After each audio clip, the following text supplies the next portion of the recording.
نستعينه ونستغفره ونعوذ بالله من شرور أنفسنا ومن سيئات أعمالنا من يهده الله فلا مضل له ومن يضلله فلا هادي له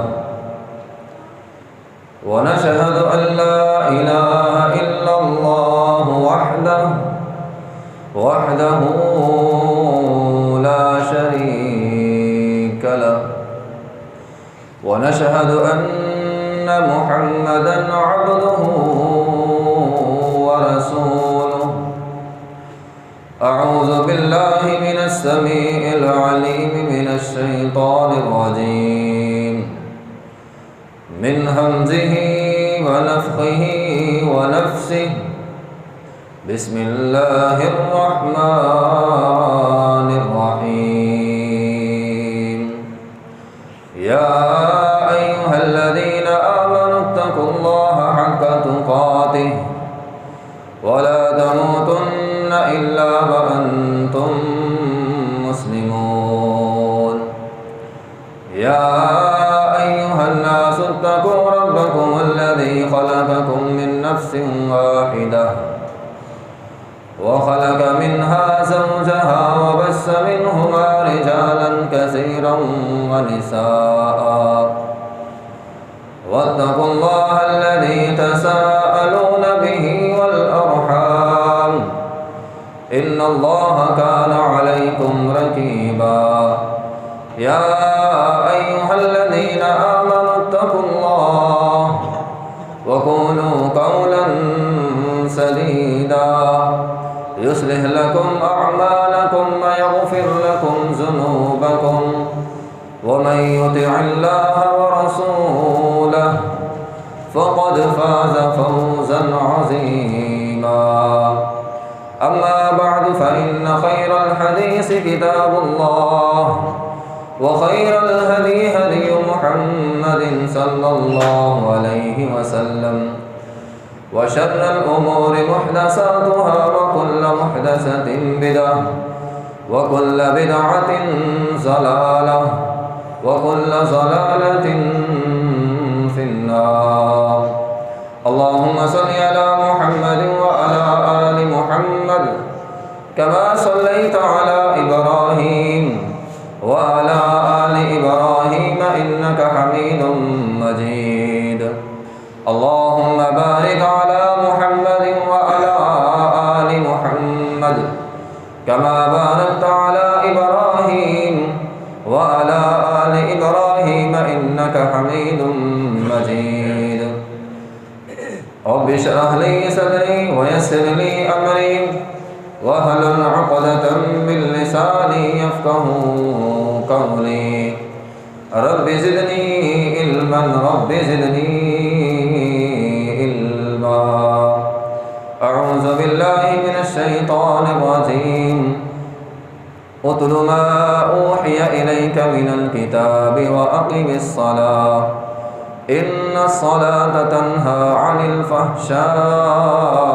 والمنكر صدق الله العظيم وصدق رسوله النبي الكريم ونحن على ذلك من الشاهدين والشاكرين والحمد لله رب العالمين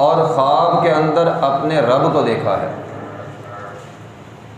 جب میں نے اپنے رب کو دیکھا خواب میں، اللہ رب العزت نے مجھ سے کہا، فقال یا محمد صلی اللہ علیہ وسلم، اے پیغمبر، هل تدری فیما یختصم الملأ الاعلیٰ، اے پیغمبر کیا آپ جانتے ہیں یہ جو بڑے بڑے فرشتے ہیں، ملأ الاعلیٰ، بڑے مرتبے اور مقام والے فرشتے ہیں، یہ کس چیز کے بارے میں بحث مباحثہ کر رہے ہیں؟ نبی علیہ الصلوۃ والسلام نے فرمایا، اے اللہ میں نہیں جانتا۔ قلت لا، مجھے نہیں پتا یہ بڑے بڑے فرشتے کس چیز کے بارے میں بحث مباحثہ کر رہے ہیں۔ رسول اللہ صلی اللہ علیہ وسلم نے فرمایا، فوضع یدہ بین کتفی حتی وجدت بردھا بین ثدیی، فرمایا اللہ تعالیٰ نے اپنا ہاتھ میرے کندھے کے درمیان رکھا، اللہ نے اپنا ہاتھ میرے کندھے کے درمیان رکھا، اللہ کے ہاتھ کی ٹھنڈک میں نے چھاتی پر محسوس کی، اللہ کے ہاتھ کی ٹھنڈک میرے سینے پر محسوس ہوئی۔ جیسے ہی اللہ نے میرے کندھے کے درمیان ہاتھ رکھا، فعلمت ما فی السماوات وما فی الارض، آسمان اور زمین کے راز اور علم میرے سامنے کھل گیا، مجھے اس وقت سارا ہی پتہ چل گیا کیا کچھ ہو رہا ہے۔ پھر اللہ تعالیٰ نے سوال کیا، یا محمد صلی اللہ علیہ وسلم، یہ مالا الاعلیٰ بڑے بڑے فرشتے کس چیز کے بارے میں سوال کر بحث مباحثہ کر رہے ہیں؟ نبی علیہ الصلوۃ والسلام نے فرمایا، قال فی الکفارات، یہ بحث کر رہے ہیں گناہوں کا کفارہ بن جانے والی نیکیوں کے متعلق۔ کون سے ایسے نیک اعمال ہیں بندہ نیکی کا کام کرتا جائے، گناہ اس کے معاف ہوتے جائیں؟ اللہ تعالیٰ نے پوچھا وہ کون سی نیکیاں ہیں؟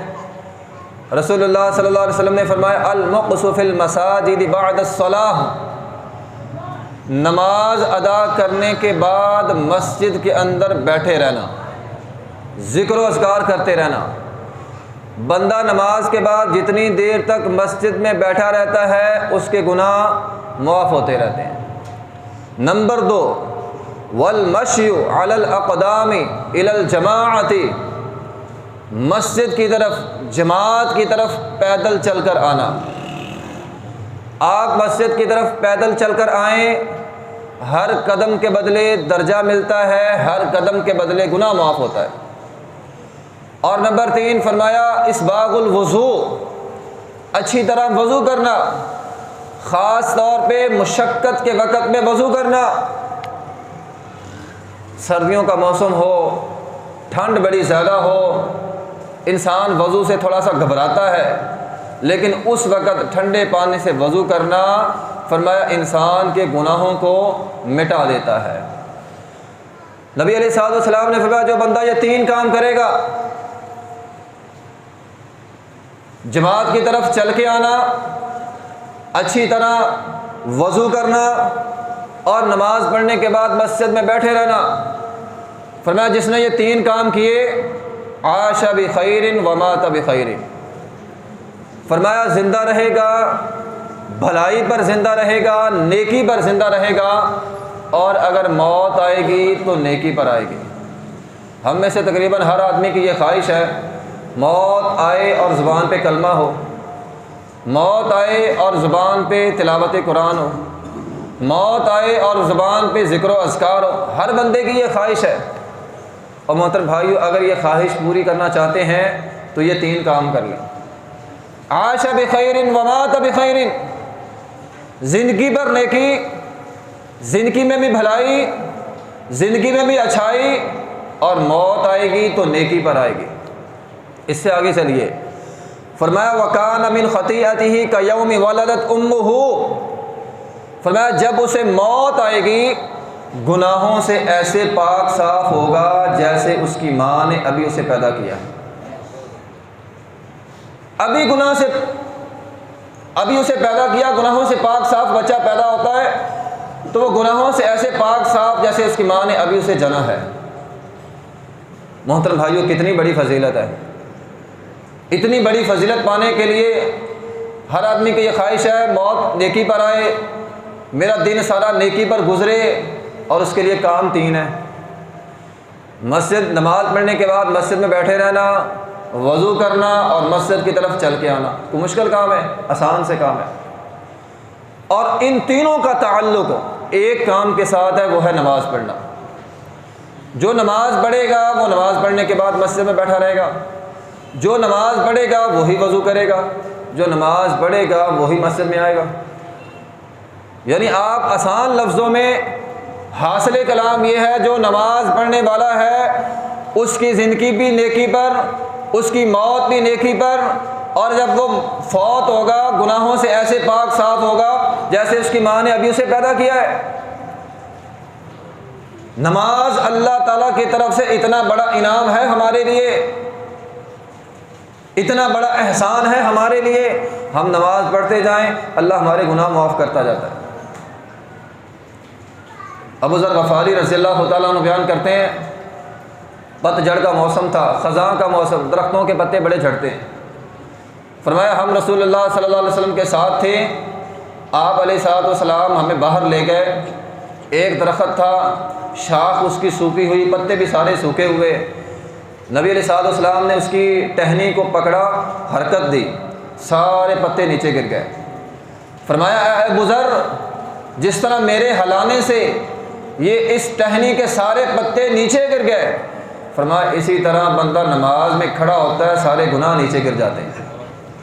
آپ نماز میں کھڑے ہو کر دیکھیں تو صحیح، آپ اللہ کے حضور سجدہ کر کے دیکھیں تو صحیح، آپ کو خود پتہ چل جائے گا کہ نماز اللہ کی طرف سے کتنا بڑا انعام ہے۔ میں تو کہوں گا اللہ تعالیٰ کی طرف سے سب سے بڑا تحفہ ہے ہمارے لیے، جو اللہ رب العزت نے اپنے پیغمبر کو دیا اپنے پاس بلا کے۔ ہم کسی کے ہاں ملنے جائیں نا، کسی رشتہ دار کو، وہ ہمیں تحفہ دیتا ہے۔ اللہ نے اپنے پیغمبر کو آسمان پہ ملنے کے لیے بلایا، اور تحفہ کیا دیا؟ نماز۔ اپنے پاس بلا کر جس چیز کو دیا وہ نماز ہے، اور وہ ہمارے لیے بھی ہے۔ یہ اللہ کی طرف سے آیا ہوا تحفہ ہے ہمارے لیے، اتنی اہم چیز ہے نماز۔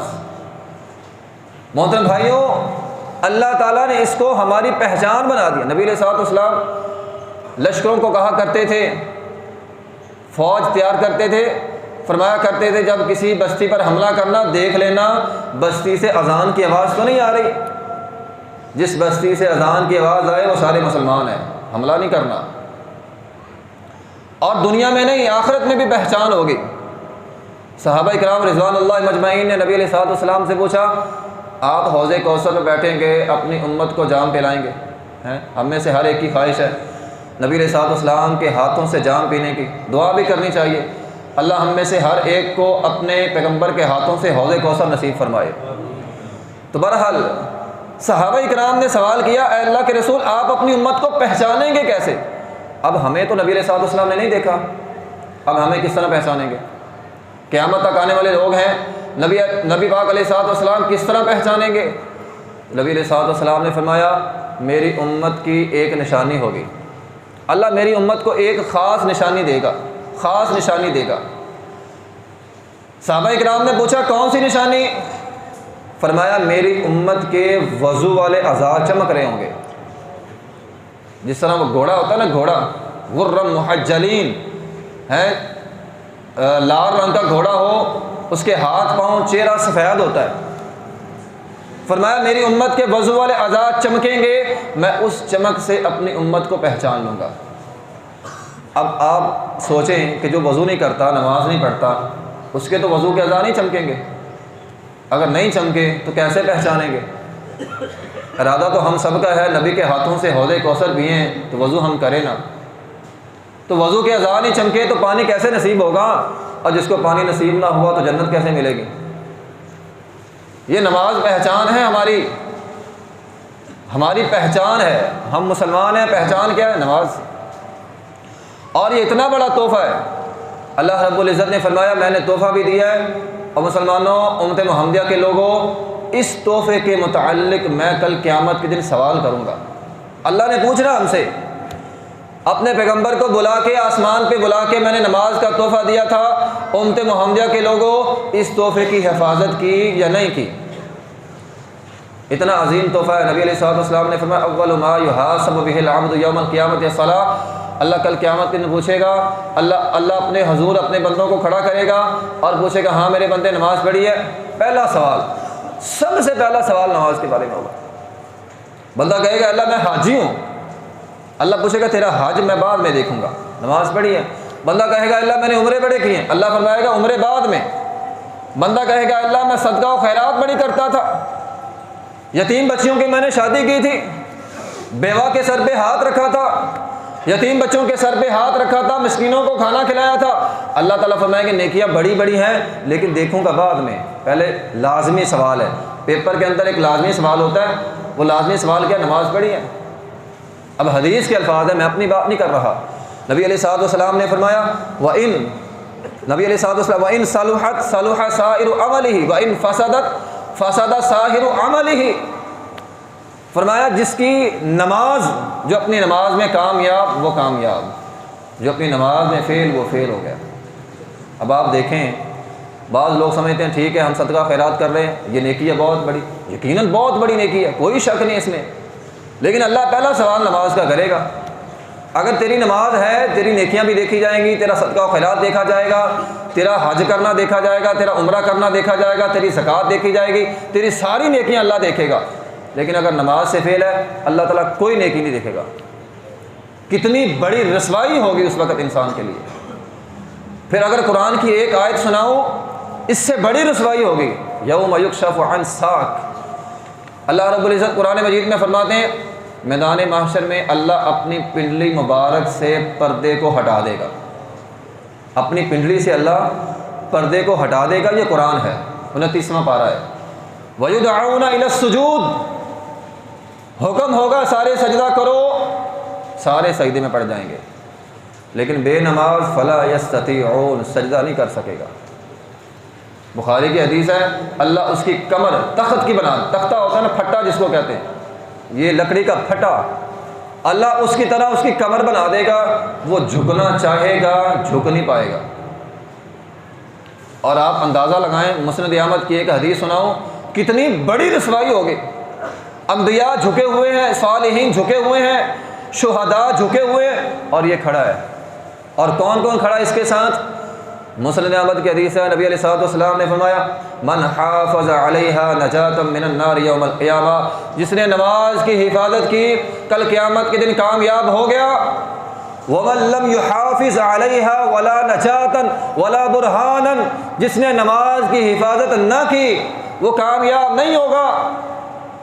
اور فرمایا وکان یوم القیامۃ مع قارون وفرعون وہامان، کون کون کھڑا ہوگا؟ قارون، فرعون، حامان، اور ساتھ بے نماز بھی کھڑا ہوگا۔ کتنی بڑی رسوائی ہے۔ انبیاء جھکے ہوئے، صالحین جھکے ہوئے، شہداء جھکے ہوئے۔ بندہ کہے گا میری صف کن کے ساتھ ہے؟ فرعونیوں کے ساتھ، قارون کے ساتھ، نمرود کے صف میں کھڑا ہوں، ابو جہل اینڈ کمپنی کے صف میں کھڑا ہوں، ان کی صف میں بندہ کھڑا ہوگا۔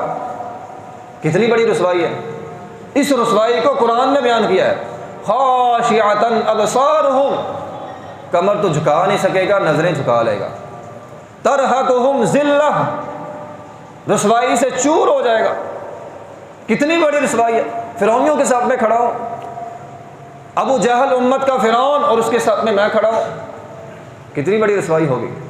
خاشعۃ ابصارہم ترہقہم ذلہ، اے اللہ اتنی بڑی رسوائی کیوں ہے؟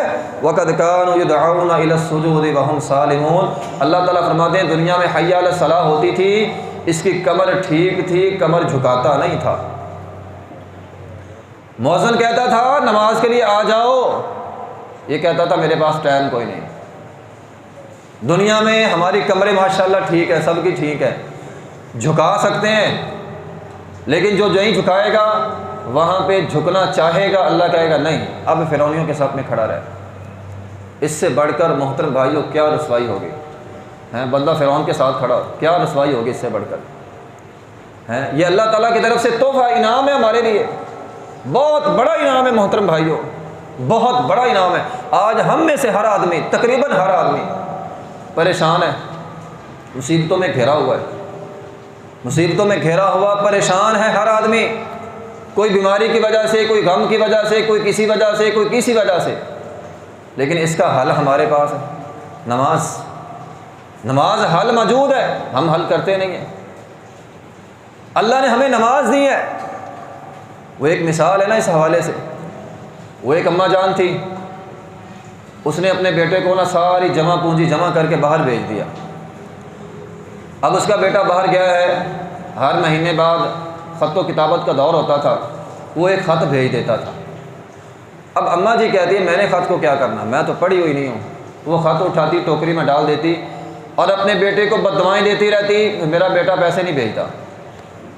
ہر مہینے بعد خط آتا، اماں جان خط اٹھا کے ٹوکری میں ڈال دیتی، خط کھول کر نہ دیکھتی نہ پڑھتی، اور اپنی ماں کو کوستی، اپنے بیٹے کو کوستی رہی کہ میرے بیٹے نے پیسے نہیں دی، بھوک سے، پیاس سے، بیماری سے فوت ہو گئی۔ اب اس کے ورثاء آئے، ٹوکری کھول کر دیکھا، وہ جو خط تھے نا وہ خط نہیں تھے، وہ پیسے تھے۔ اب نہ اماں جان نے کھول کر دیکھا، اگر کھولتی پتہ چلتا پیسے ہیں، کوئی دوائی لیتی، کوئی کھاتی پیتی، کوئی صحت بحال رہتی۔ خط کھول کر دیکھا نہیں ہے اور اپنے بیٹے کو کوستی رہی ہے۔ ہماری صورتحال بھی ایسے ہی ہے۔ نماز اتنا بڑا تحفہ ہمارے پاس موجود ہے اور ہم اللہ تعالیٰ کے بارے میں بدگمانی کا شکار ہے۔ نبی علیہ الصلوۃ والسلام کی حدیث ہے اذا جاءہ امر فصلی، جب کوئی بھی معاملہ پیش آتا تھا، کوئی بھی معاملہ، نبی علیہ الصلوۃ والسلام نماز میں کھڑے ہو جاتے تھے۔ بیماری، دکھ، تکلیف، نماز میں کھڑے ہو جائیں اللہ سارا کچھ ہی لے جاتا ہے۔ ابراہیم علیہ الصلوۃ والسلام نے ہجرت کی فلسطین کی طرف، ساتھ ہماری ماں اماں حوا علیہ الصلوۃ والسلام بھی تھی۔ ابراہیم علیہ الصلوۃ والسلام کے ساتھ ان کی بیوی حضرت سارہ تھی۔ اب سارہ اور ابراہیم علیہ الصلوۃ والسلام دونوں ہجرت کر رہے ہیں۔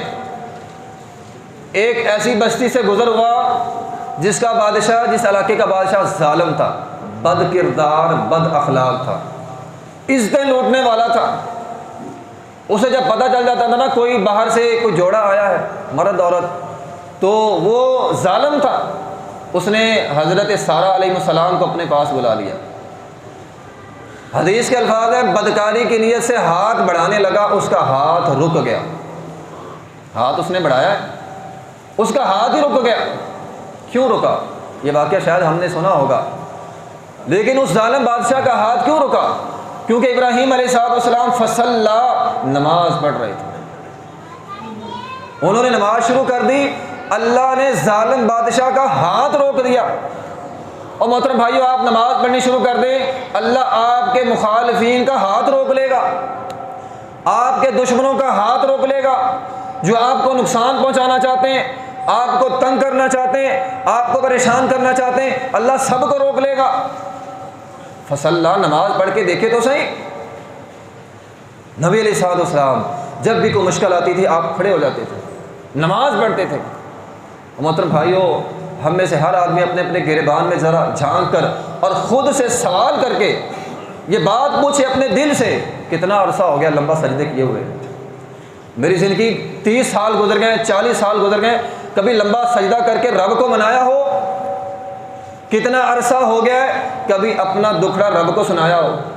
اور لوگوں کو سناتے رہتے، کبھی سجدے میں جا کے اپنے رب کو دکھڑا سنا کے دیکھو تو صحیح۔ لوگوں کے سامنے غموں کے پہاڑ ہم توڑتے رہتے ہیں، کبھی اپنے رب کو دکھڑا سناؤ۔ اللہ تو ہمارا منتظر ہے، اللہ تو ہمارا منتظر ہے۔ نبی علیہ الصلوۃ والسلام نے فرمایا اقرب ما یکون العبد من ربہ وہو ساجد، بندہ سجدہ کرتا ہے اللہ کے قریب ہو جاتا ہے۔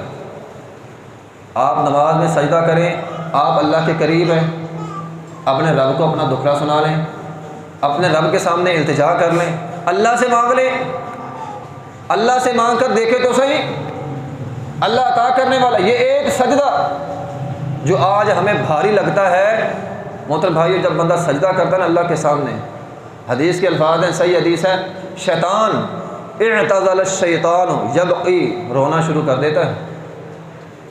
بندہ سجدہ کرتا ہے، شیطان الگ ہو کے رو رہا ہے، مویلا کر رہا ہے، پیٹ رہا اپنے آپ کو، یا ویلتی یقول یا ویلتی، کہتا ہائے افسوس، ماریا گیا، لٹیا گیا میں۔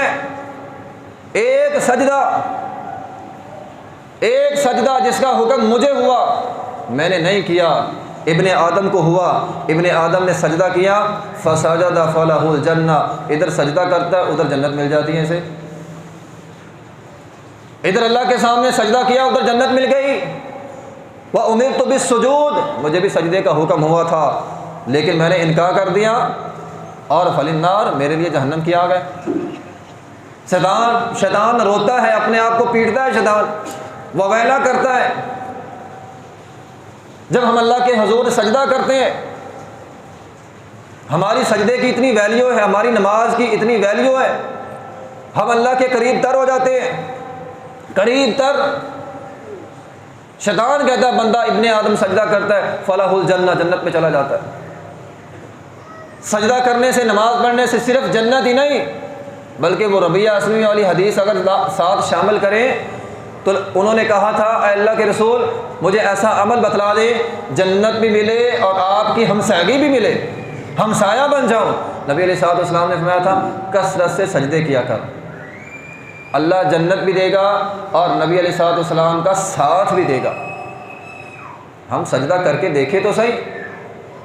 محترم بھائیو، اللہ تو ہمارا منتظر ہے، ہم اللہ کے دربار میں آئے تو صحیح، ہمارے آنے میں دیر ہے، اللہ کے معاف کرنے میں دیر نہیں ہے۔ میرے تیرے آنے میں دیر ہے، مسجد میں آنے میں دیر ہے، اللہ تو منتظر ہے۔ اللہ تو کہتا ہے میرا بندہ کب آئے اور میں اسے معاف کر دوں۔ اللہ تو ہمارا منتظر ہے، ہم آتے نہیں ہیں۔ اللہ تو ہمارے گناہ، بندہ کہتا ہے گناہ گار بڑا ہوں، اللہ تو گناہ معاف کرنے کا منتظر ہے، ہم آتے نہیں ہیں۔ ایک تابعی تھے معدان، وہ بیان کرتے ہیں کہ ایک صحابی رسول تھے ثوبان رضی اللہ تعالیٰ عنہ، میں ان کے پاس چلا گیا، میں نے انہیں جا کر کہا اے ثوبان رضی اللہ تعالیٰ عنہ اخبرنی بعمل عملہ، مجھے ایسا عمل بتلا دیں جو عمل میں کروں یدخلنی اللہ بہ الجنہ، اللہ مجھے جنت کا داخلہ دے دے۔ ایک ایسا عمل بتلا دے۔ یہ لمبی چوڑی بڑے بڑے مسائل، بڑی بڑی مسئلیں، بڑی بڑی باتیں وہ ٹھیک ہے، لیکن ایسا خاص عمل جنت میں جانے کا شارٹ کٹ راستہ بتلا دے مجھے۔ اب ثوبان رضی اللہ تعالیٰ صحابی رسول ہے، خاموش ہے، پھنسا کا تھا، خاموش رہے، بولے نہیں آگے سے۔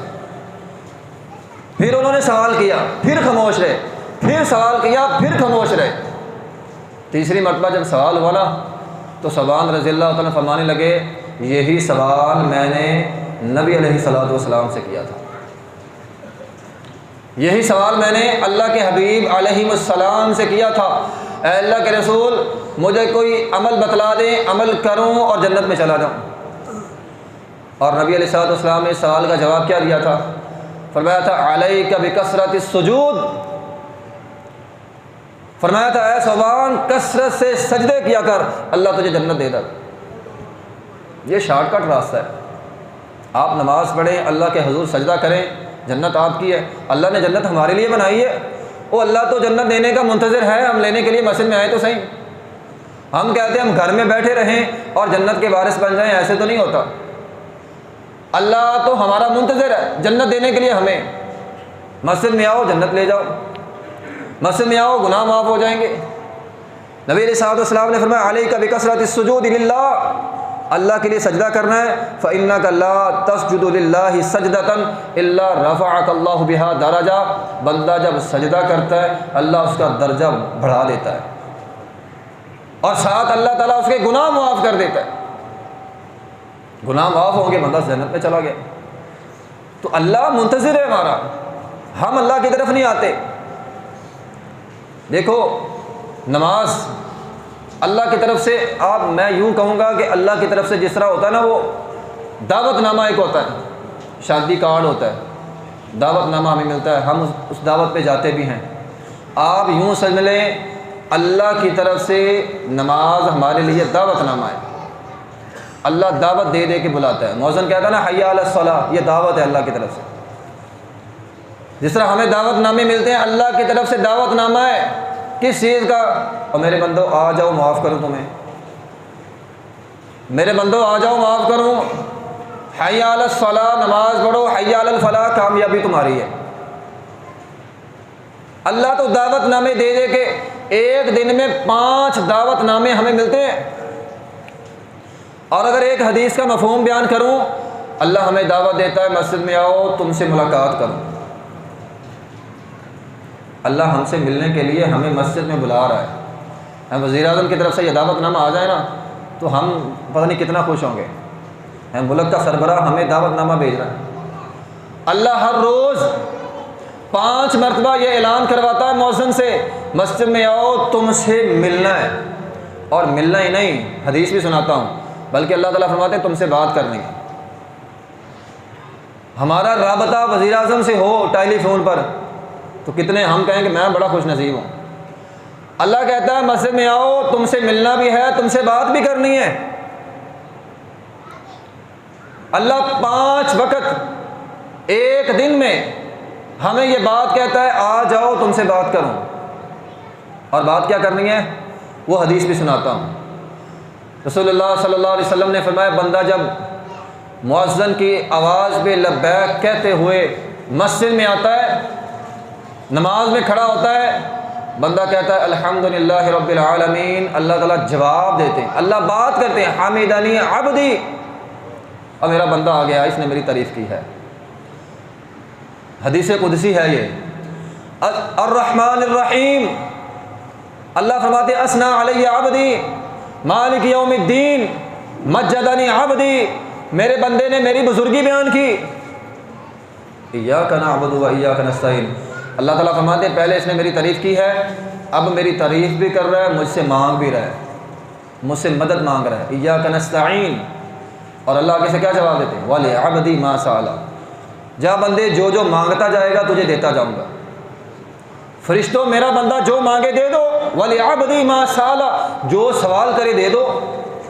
اهدنا الصراط المستقیم صراط الذین انعمت علیہم غیر المغضوب علیہم ولا الضالین، بندہ یہ دعا پڑھتا ہے، سورہ فاتحہ پڑھتا ہے، اللہ دوسرا پھر وہی جواب دیتے وَلِعَبْدِي مَا سَأَلَ، فرشتوں میرا بندہ جو جو مانگے نا انہیں دے دو۔ اللہ ہم سے بات کرنے کے لیے، ہمیں دینے کے لیے ایک دن میں 5 وقت ہمیں مسجد میں بلاتا ہے، ہم لینے کے لیے نہیں اٹھتے۔ 8 بجے ڈیوٹی پر جانا ہونا تو ہم 7 بجے کا الارم لگا کے سوتے ہیں۔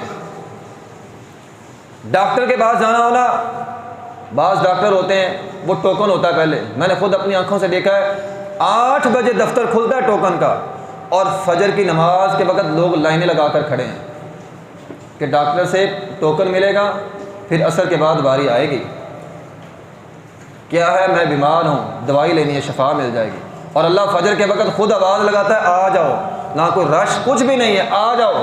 مسجد پھر خالی ہے، ڈاکٹر کے باہر کتار لگی ہے کہ 8 بجے گیٹ کھلنا ہے، ہم نے ٹوکن لینا ہے۔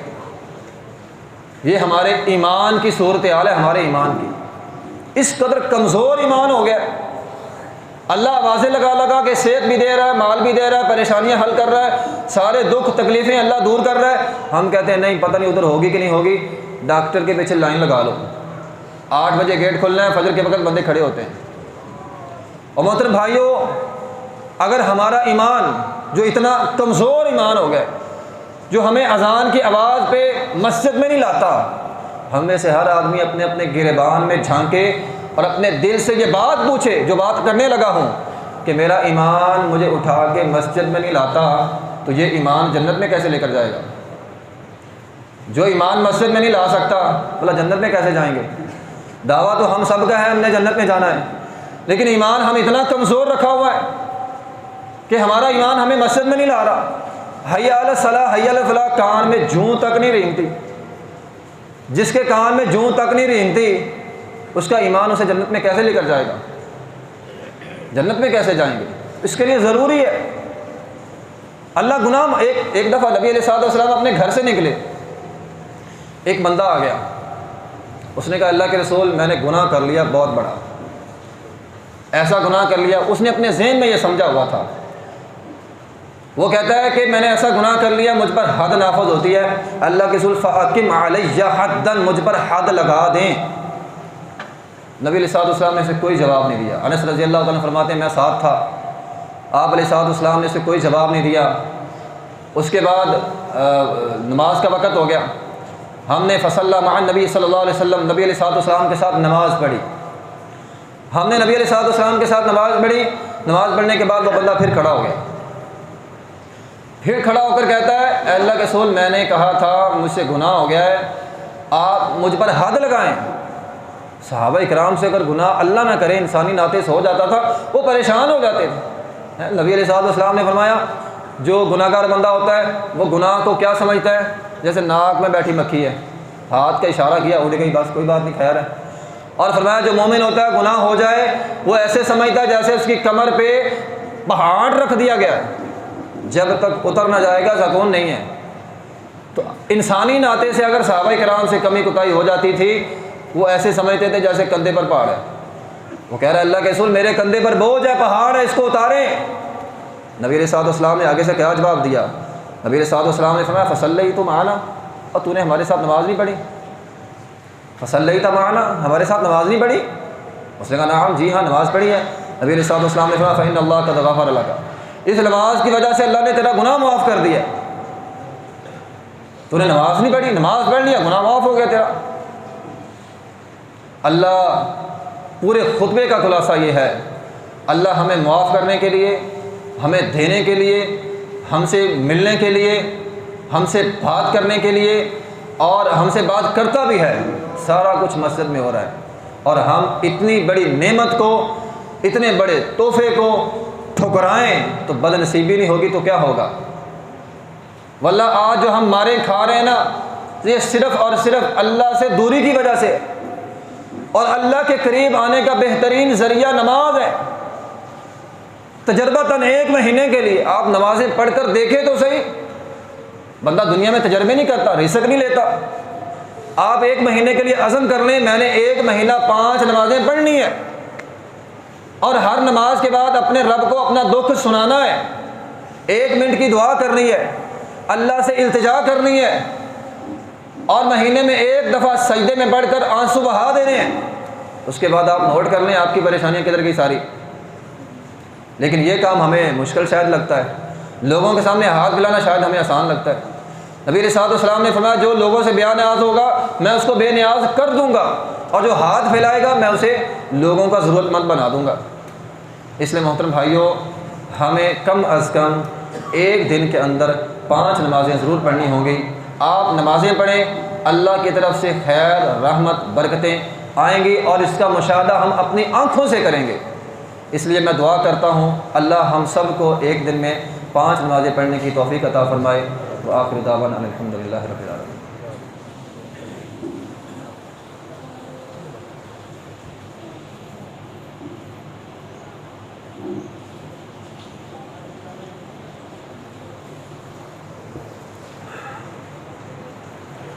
بسم اللہ والصلاۃ والسلام علی رسول اللہ، اما بعد۔ نماز کے حوالے سے ہی محترم بھائیو ایک اور حدیث سنانا چاہتا ہوں۔ نبی علیہ الصلوۃ والسلام نے فرمایا ہے